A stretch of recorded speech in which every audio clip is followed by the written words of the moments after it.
The soft hum of machines filled the quiet hospital room. Emma Carter, 28, pale yet graceful, sat by the window in her hospital gown. The sunlight spilled gently across her face.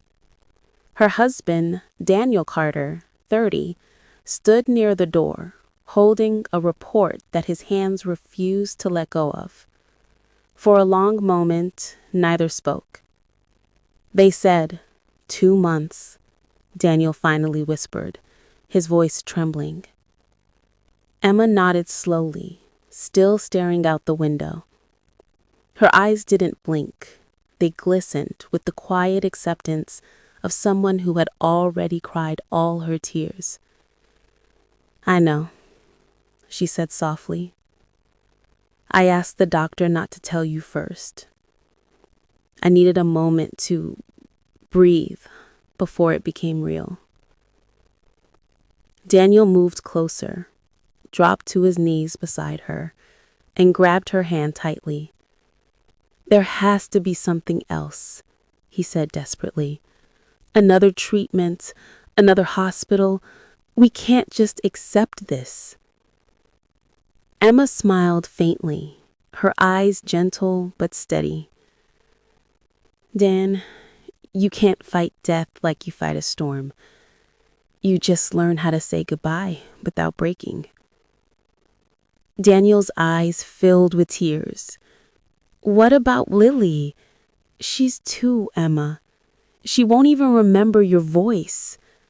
How can I tell her who you were?" Emma took his hand and pressed it to her chest. "You'll tell her through me," she said softly. "Through every bedtime story, through every morning pancake, through the way you love her, the way we loved each other." Later that night, they sat together in the living room. Lily played with her stuffed bear on the carpet. Emma watched her daughter with eyes that memorized every movement, every tiny giggle. "She doesn't understand yet," she said quietly, "but she will. I want her to remember laughter, not sickness."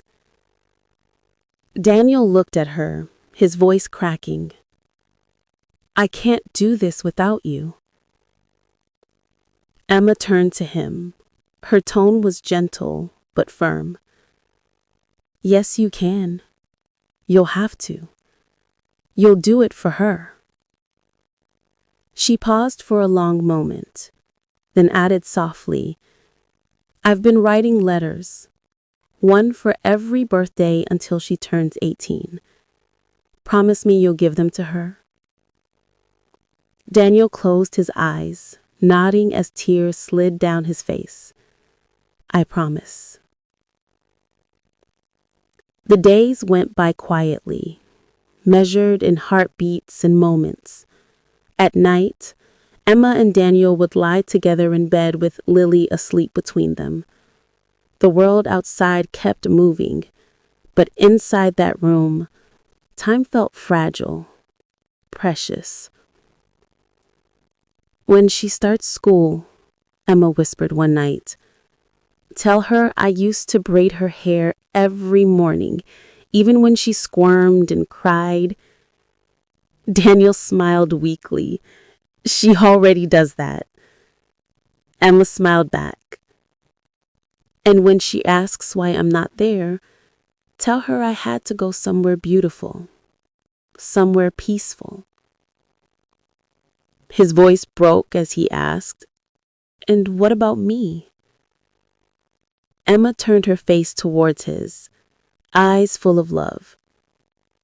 "For you, remember that I was yours, and that's enough for me." The next few weeks became a collection of small, beautiful memories. Emma spent her time doing simple things that would last longer than she could. Baking cookies with Lily, recording short videos filled with love, teaching Daniel how to braid their daughter's hair, laughing through the pain. Each moment became a quiet act of defiance against time. When the pain became stronger, she never complained. She only grew quieter, her smiles softer, her touch lighter. And when Daniel would sit beside her, she would whisper, "I'm still here. I'll always be here." Her final night came gently. The heart monitor beat softly beside her. Emma's breath had grown shallow.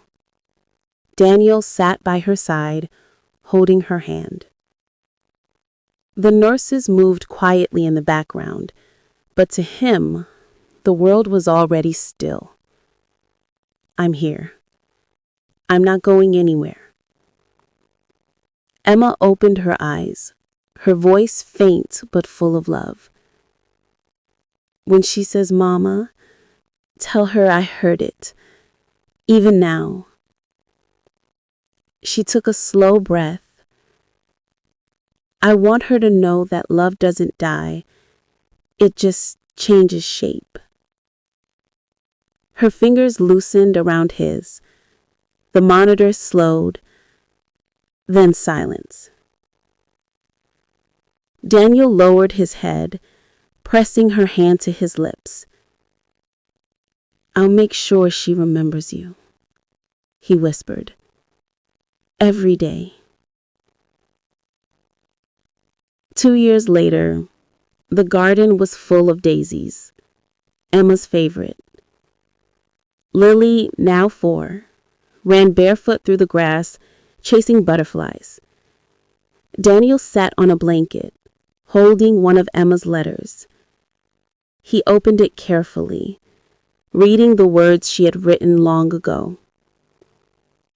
"If you're reading this, my love, it means Lily is running, laughing, living, just as she should. Don't let grief take the space where laughter should live.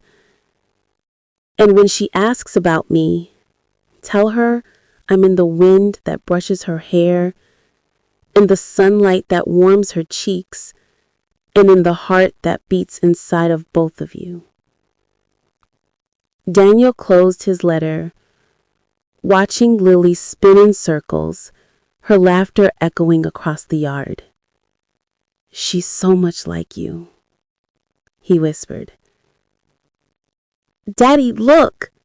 Lily shouted, pointing up. "The sky is smiling." Daniel smiled too. "Yes, baby," he said softly. "Mommy is smiling." That night, he placed Emma's letters in a wooden box beside Lily's bed. He watched her sleep, her tiny hand wrapped around her stuffed bear. For the first time in a long while, the ache in his heart didn't feel like emptiness. It felt like love. Still alive, still warm. Because Emma was right. Love doesn't end with goodbye. It continues in every heartbeat it ever touched.